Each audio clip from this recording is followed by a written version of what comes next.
The plight of the black race. Introduction.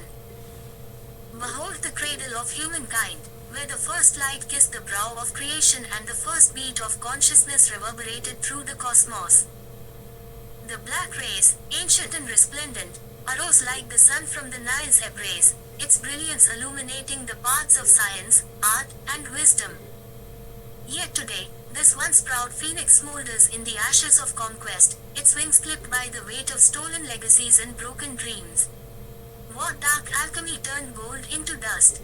What sinister spell rendered giants into shadows?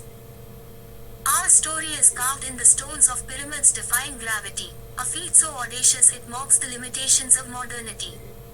Our hands once molded life from the hardness of stone, whispering secrets to granite and bronze until they danced as gods and heroes.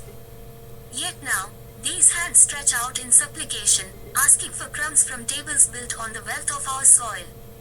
This is the paradox of the black race, a phoenix that forgot its fire, a lion that forgot its roar. The following chapters attempt to trace this journey from sovereignty to servitude, from creators of worlds to mere spectators. Each chapter unravels the tapestry of our history, asking how a race that bore the weight of civilization on its shoulders became the burden.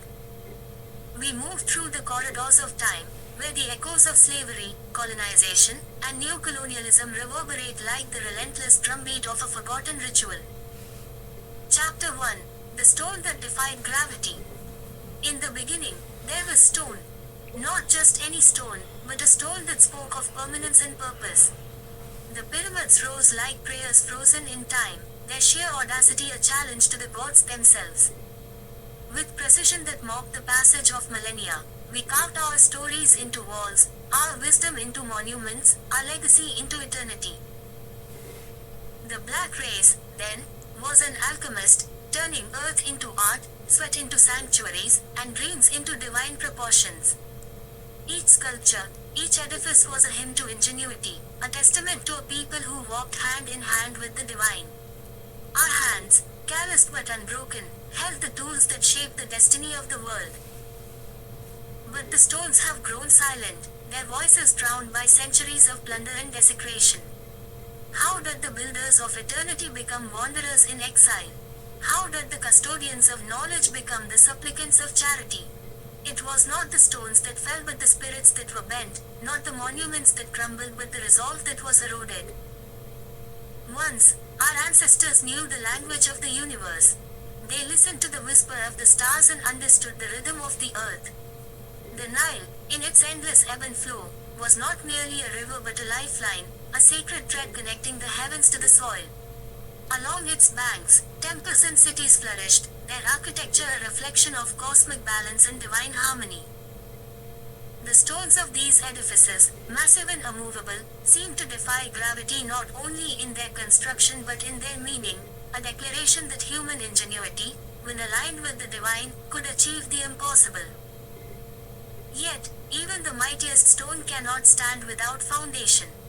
As foreign hands reached for the treasures of Africa, they did more than take gold and ivory, they disrupted the delicate balance of a civilization. The invaders brought with them not only chains but also ideas, ideas that sought to replace our truths with their myths, our harmony with their chaos. Slowly, the stones that once stood as symbols of our greatness became relics of a past deemed irrelevant. But history, like the stone, is stubborn. It refuses to be erased, whispering its truths to those willing to listen. Beneath the sands of time, the legacy of the black race lies waiting, not as a relic but as a seed. For in every story of loss, there is a story of resilience, and in every tale of exile, a promise of return. Today, the world looks at the pyramids and marvels at their mystery, attributing their creation to gods, aliens, or advanced civilizations long gone. Yet, the truth is simpler and more profound. They were built by human hands guided by divine vision. They are not just monuments but mirrors, reflecting what humanity can achieve when united in purpose and faith. The stone that defied gravity is more than a physical marvel. It is a metaphor for the spirit of a people who refuse to be bound by the weight of oppression. It is a reminder that within us lies the power to rise, to build, and to endure. The same spirit that moved mountains to create the pyramids still burns within us, waiting to be awakened. As we stand at the crossroads of history, the question is not whether we can rebuild but whether we will. Will we listen to the whispers of our ancestors, calling us to reclaim our legacy? Will we take up the tools of our forebears, not to recreate their monuments but to forge new ones? The stone that defied gravity is not an artifact of the past but a challenge to the present. It dares us to dream beyond our circumstances, to build not just with our hands but with our hearts and minds. The journey begins with a single question: what will we leave behind? Will our descendants look upon our works and see a people who rose from the ashes to create something eternal? Or will they see only the ruins of dreams deferred? The choice is ours, and the time is now. As you reflect on this chapter, consider the following questions. What does the story of the pyramids teach us about the power of vision and collective effort? In what ways have the legacies of the past been obscured or forgotten, and how can we reclaim them? How can the metaphor of the stone that defied gravity inspire us to overcome challenges in our own lives? The stone is not silent, it speaks to those who will listen. Will you hear its call? Chapter 2: Soil of Promise, Soil of Betrayal. Africa's soil is an alchemist's dream, its richness so profound it could feed the stars. From the Nile's life-giving waters to the emerald rainforests of the Congo, the land pulses with abundance, a heartbeat that echoes through every grain of sand and blade of grass. It is a land where seeds sprout as if touched by divine hands, where the earth's bounty seems inexhaustible. Yet, this soil, kissed by the sun and caressed by the rains, has become a theater of hunger, a paradox of plenty and poverty. What irony is this, that a continent so blessed is cursed to beg? Our soil birthed gold and diamonds, yet we wear chains of debt and dependence. The land that once nourished kingdoms now barely sustains its children. Colonizers came as merchants and stayed as masters, turning the soil against its people. They drew borders with a butcher's hand, slicing through tribes and traditions, leaving wounds that fester to this day. A legacy of abundance. Long before foreign boats trampled its sacred ground, Africa was a mosaic of thriving civilizations. The kingdoms of Mali, Ghana, and Great Zimbabwe rose on the wealth of the earth. The Nile nourished ancient Egypt, whose granaries fed not just a nation but an empire. In the rainforests, the soil gave life to dense ecosystems that provided for millions. These were lands of plenty, where wisdom was passed down through generations of farmers who understood the rhythms of the earth. The soil was not merely a resource, it was a sacred inheritance. Land was community, identity, and sustenance, bound to the people by ties of kinship and stewardship. But the arrival of colonizers introduced a new order. They saw not sacred soil but untapped wealth, not community but commerce. The land's treasures were extracted, not nurtured, and the seeds of exploitation took root. The plunder of the earth. Colonial powers mapped Africa not by its natural contours but by their own greed. Lines drawn in foreign capitals divided kingdoms and united strangers, laying the groundwork for strife that still bleeds today. These borders became fences around Africa's riches, marking the land as property to be plundered. The extraction was merciless. Gold, ivory, rubber, and later oil were ripped from the soil, leaving scars that generations could not heal. Vast plantations replaced diverse ecosystems, growing cash crops for export while local communities starved. The tillers of the earth became laborers in their own homelands, working for wages that could not buy back their stolen harvests. Europe grew fat on Africa's abundance, building its cathedrals and empire with resources siphoned from the continent. Yet for Africa, the wealth that should have fertilized prosperity became a curse. Roads and railways were built, not to connect communities but to ferry resources to ports.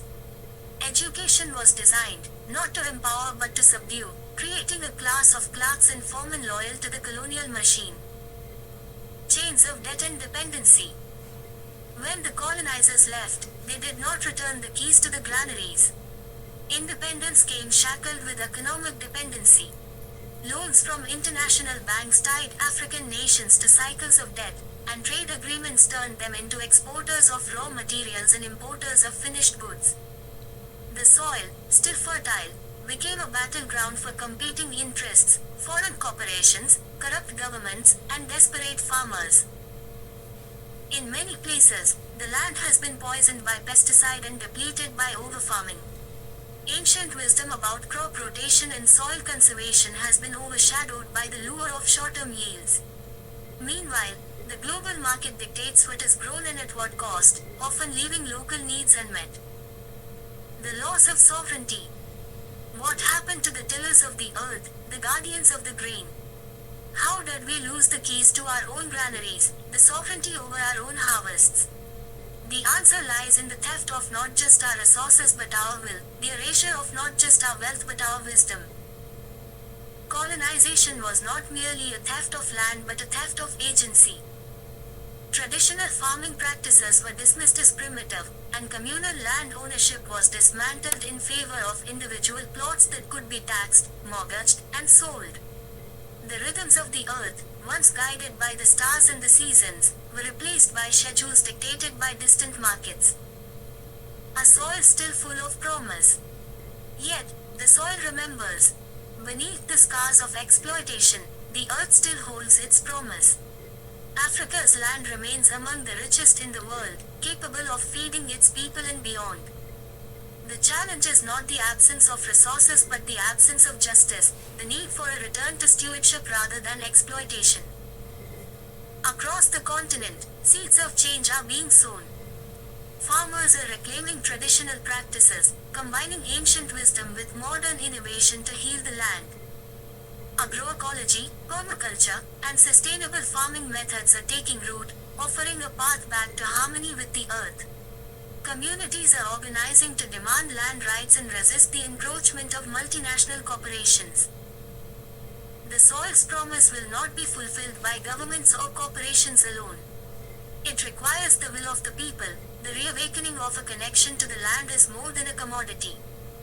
It calls for a reimagining of sovereignty, not just as political independence but as control over the means to feed and sustain life.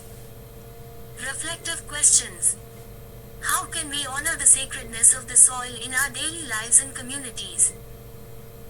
What lessons can we learn from Africa's ancient farming practices to address modern challenges? How can the global community support Africa's sovereignty over its resources without perpetuating cycles of dependency? In what ways can individuals contribute to a more just and sustainable relationship with the earth? Chapter 3: The Chains Unseen. Slavery was the first shackle, its iron biting into flesh and spirit, dragging kings and queens into the bowels of ships that smelled of despair. Stripped of their names, their languages, and their gods, these individuals bore the weight of bondage, not only on their wrists and ankles but also in their hearts. The chains were not merely physical, they were psychological, spiritual, generational. But chains are clever things, they evolve. When the iron broke, the chains became invisible: laws, systems, debts, and treaties. The masters changed names but not methods, their smiles as sharp as their whips. Freedom was declared, yet the soil that had been tilled by enslaved hands remained out of reach, the wealth it produced locked away behind closed doors. Sharecropping replaced slavery, segregation replaced ownership, and injustice wore the mask of legality. A new face of oppression. Neocolonialism is the ghost that wears a suit, the predator that shakes your hand while stealing your bread. It's the IMF loan with strings tighter than any noose, the trade deals that swap resources for trinkets, and the aid programs that give a morsel while taking the harvest. Take, for example, the continent of Africa, a land so rich in minerals, resources, and culture that it should stand as a beacon of prosperity. Yet, it finds itself entangled in debts designed not to be repaid but to perpetuate dependency. The factories that refine its gold and diamonds sit in foreign lands, while its people live in shanties beside mines that should have built mansions. In the streets of cities built on stolen wealth, young minds dream not of revolution but of escape, to Europe, to America, to anywhere that promises a semblance of dignity. The masters of old have evolved into multinational corporations, their boardrooms plotting what their plantations once did. Resources flow out, exploitation flows in. The black race, once the architect of empire, now finds itself laboring in fields it owns but does not control. We are spectators in a game we invented, players in a story rewritten by others. The chains of the mind. Yet, the most insidious chains are not those of iron or policy but those of the mind. A people convinced of their inferiority will not rebel. They will not question the narratives handed to them, nor will they fight for what is rightfully theirs. Colonialism's cruelest trick was not the theft of land or resources but the theft of identity. The stories that once empowered became diluted or erased, replaced by tales of subservience. History books seldom mention the kingdoms of Mali and Songhai, the architects of the great Zimbabwe ruins, or the philosophers who debated ethics while Europe was in its dark ages. Instead, the narrative begins with slavery, as though the black race sprang into existence at the auction block. This erasure is not accidental. It is strategy, for a tree with no roots cannot grow tall. The power of reclamation.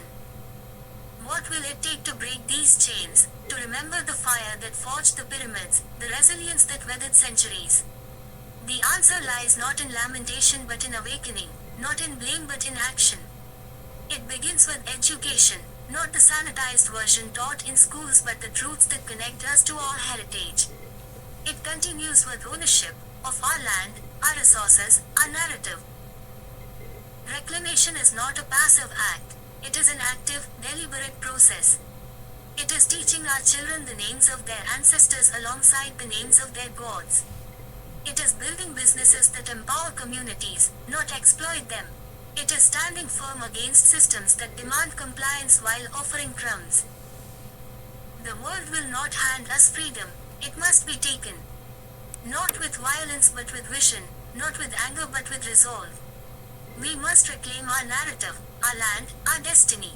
The black race is not a tragedy but a testament to resilience. Each generation has the power to add a new chapter to the story, one of triumph, of unity, of unshackled potential. The path forward. To break free is to believe in the possibility of freedom. It is to refuse the narratives that paint us as victims and to embrace the truth that we are victors in waiting. It is to stand together, for the chains of division are among the strongest. Tribalism, colorism, and classism are tools of the oppressor. Unity is our shield. The journey will not be easy, for the chains have been forged over centuries, each link strengthened by complacency and fear. But difficult does not mean impossible. Each small act of defiance, each business built, each child educated, each story reclaimed, weakens the bonds. Together, these acts form a movement, a wind strong enough to fan the flames of change. The soil still yearns for our footsteps. The stones of ancient monuments still whisper our stories. The chains, visible and invisible, can be broken. The question is not what has been done to us but what we will do now. For in the ashes of history lies the spark of the future, waiting for the courage to ignite it. Closing reflection. As you stand at the crossroads of this story, ask yourself, what does it mean to be free? What does it mean to remember who you are, to reclaim what was stolen, to rebuild what was broken? The black race is not a tragedy but a testament, not a victim but a victor waiting to rise. Like the phoenix, our fire is not gone, it is only waiting for the wind to fan its flames. Freedom is not given, it is claimed. Justice is not granted, it is demanded. Identity is not defined by others, it is rediscovered within. The stones still stand, the soil still yearns, and the chains, visible and invisible, can be broken. The question is, will we rise to the challenge? Will we honor our ancestors by building a future worthy of their sacrifice? Will we turn ashes into fire? The answer lies within you, within us. For in every soul lies a spark waiting for the courage to ignite it.